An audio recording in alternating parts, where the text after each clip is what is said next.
Үйіңізде таразы болмаса, міндетті түрде осы пирогты дайындаңыз. Өте оңай. Барлығын 13 қасықтан өлшейсіздер де салып жібересіздер. Иісі, дәмі өте әдемі, ең бастысы құрғақ болып қалмайды. Ең алдымен ыдысымызға 3 жұмыртқаны жарып аламыз. Жұмыртқаның температурасы мұздай, салқын, ол жағы маңызды емес. Үстіне бірден шекерді салып, екеуін жақсылап миксерлейміз. Қыздар, айта кетейін, егер де миксерлеріңіз жоқ болса, кәдімгі венчикпен де кішкене шекер ергенше араластырсаңыздар болады. Дәл осылай көпіріп шығады. Одан кейін үстіне 13 ас қасық, жаңағы шекерде 13 ас қасық істестерде 13 ас қасық сұйық май, 13 ас қасық сүт құямыз. Сүттің де ыстық жылылығы маңызды емес. Үстіне лимонның сыртындағы қабығын кішкене чоркадан өткізіп, және де лимонның суын қосырамыз. Егер де лимон болмаса, лимонның кислота немесе тіптен лимон вообще қоспасаңыздар да болады.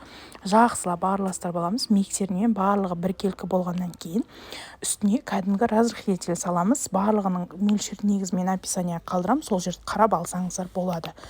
Кейіннен үстіне електен өткізіп ұн қосатын боламыз. Онда міндетті түрде електен өткіземіз. Сонда өте пышный, әдемі болып шығады. Айта кеткендей, ұнды да 13 ас қасық саласыз. Бірінші ұнды кішкене ғана миксермен араластырып, кейіннен венчикпен, кәдімгі немесе лопатамен араластыра берсеңіздер болады.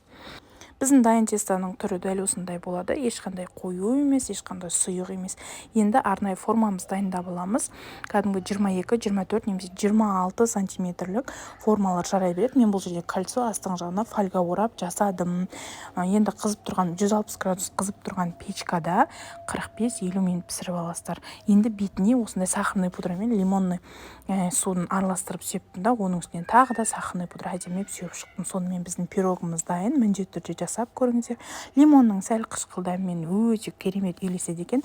Маған тіркелмеген болса, міндетті түрде тіркеліп алыңыздар.